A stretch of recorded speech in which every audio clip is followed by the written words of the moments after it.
जी हाँ, नमस्कार। इन बड़े 4 कारणों से सीएम खट्टर की कुर्सी खतरे में। जी हाँ, ध्यान से इस वीडियो को शुरू से अंत तक देखिएगा। अगर आपने चैनल को सब्सक्राइब नहीं किया तो अभी कर लें, क्योंकि सबसे पहले और सबसे सटीक जानकारी आपको इस चैनल पर दी जाती है। सबसे बड़ा कारण है जिला पार्षद के हाल ही में चुनाव हुए हैं, जिसमें भारतीय जनता पार्टी का प्रदर्शन चल रहा है।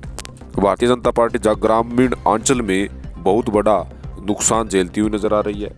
भारतीय जनता पार्टी ने जिला पार्षद चुनाव में 6 जिलों में करीब 102 सीटों पर अपने खुद के प्रत्याशी अपने सिंबल पर उतारे थे, लेकिन मात्र 22 ही जीत पाए थे। हालांकि भारतीय जनता पार्टी का कहना है कि आज़ाद उम्मीदवार जो जीत कर आए हैं वे भी उन्हीं के हैं, लेकिन आपको पता है कि आज़ाद उम्मीदवार हमेशा सरकार की तरफ ज़्यादा जाने की कोशिश करते हैं ताकि उनका काम हो सके, ताकि वे अपने वार्ड का काम कर सकें। बताया जा रहा है कि जिला पार्षद के चुनाव के नतीजे से भी हाईकमान खट्टर से खुश नहीं है। दूसरा सबसे बड़ा कारण है आदमपुर चुनाव। जैसे कि आपको पता है कि 2019 के विधानसभा चुनाव में कुलदीप बिश्नोई कांग्रेस रहते हुए करीब 29,000 वोटों से ज़्यादा वोटों से जीत दर्ज की थी, और भारतीय जनता पार्टी को लग रहा था कि कुलदीप बिश्नोई अब भारतीय जनता पार्टी में आ चुके हैं तो 29,000 से ज़्यादा वोटों पर जीत दर्ज करेंगे। और भाजपा की तरफ से कुलदीप बिश्नोई की तरफ से अब की बार 1 लाख पार का भी नारा दिया गया, लेकिन ऐसा सब कुछ नहीं हुआ। 29,000 की लीड 16,000 पर जाकर सिमट गई।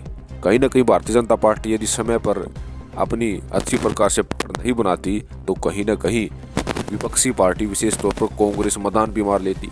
आदमपुर में पहली बार कांग्रेस पार्टी जो कुलदीप बिश्नोई के परिवार को छोड़कर 50,000 से ज़्यादा वोट बैंक प्राप्त करने वाली पार्टी बन चुकी है, और आने वाले समय में कांग्रेस पार्टी ये भी आठ दे गई है कि भारतीय जनता पार्टी अब कांग्रेस को कमज़ोर न समझे। कहीं ना कहीं भारतीय जनता पार्टी का आदमपुर में जो गिराफ गिरा है उसका भी कहीं ना कहीं सीधे तौर पर खट्टर पर असर पड़ा है। तीसरा सबसे बड़ा कारण आपको बता दें कि 2019 का विधानसभा चुनाव हुआ।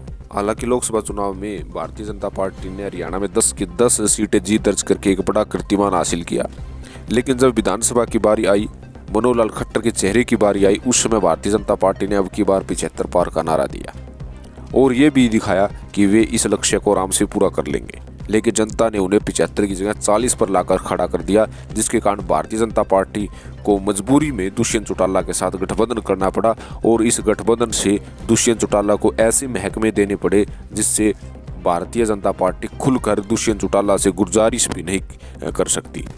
कहीं ना कहीं अब दुष्यंत चौटाला को भारतीय जनता पार्टी को झेलना पड़ रहा है। भारतीय जनता पार्टी व केंद्र नेतृत्व को लग रहा है कि मनोहर लाल खट्टर के चेहरे पर यदि चुनाव लड़ेंगे तो आने वाले लोकसभा और विधानसभा चुनाव में उन्हें नुकसान हो सकता है, तो इसलिए भारतीय जनता पार्टी खट्टर की जगह किसी अन्य को कुर्सी भी सौंप सकती है। चौथा और सबसे बड़ा कारण आपको पता है कि 8 साल हो चुके हैं मनोहर लाल खट्टर को सीएम बने हुए, लेकिन अभी तक लोकप्रियता ऐसी हासिल नहीं कर पाए हैं जैसे उत्तर प्रदेश में योगी ने की है। बताया जा रहा है कि अगर लोकप्रियता में इजाफा खट्टर नहीं कर पाए, इसी का कारण है कि आज सोशल मीडिया में व विभिन्न न्यूज चैनल में सीएम खट्टर की कुर्सी को खतरे में बताया जा रहा है और किसी अन्य को कुर्सी पर बिठाने की बात की जा रही है। बताया जा रहा है कि उनकी लोकप्रियता में कोई बढ़ोतरी नहीं हुई है, जिसके कारण भाजपा के केंद्रीय नेतृत्व को आट है कि 2024 में किसी प्रकार की कोई गलती न करे और किसी प्रकार से चुनाव को कमज़ोर न समझे। आपको बता दें कि विपक्षी पार्टी जिस प्रकार से लगी और विशेष तौर पर राहुल गांधी भारत जोड़ो यात्रा का आयोजन कर रहे हैं और सफलता हासिल कर रहे हैं, इससे कहीं ना कहीं दिल्ली से सटा हुआ हरियाणा प्रदेश में जरूर कुछ परिवर्तन हो सकता है और इसका खामियाजा भाजपा को भुगतना पड़ सकता है। भारतीय जनता पार्टी जहां जहां चुनाव से पहले अपना मुख्यमंत्री बदलती है, सोच समझकर बदलती है और बड़े प्लानिंग के तहत बदलती है, और हरियाणा में भी ऐसा प्लान वे कर सकती है। तो कहीं ना कहीं आपको क्या लगता है कि मनोहर लाल खट्टर की जगह यदि भाजपा कमान मुख्यमंत्री का बदलाव करती है तो किसे अपना मुख्यमंत्री बनाना चाहिए?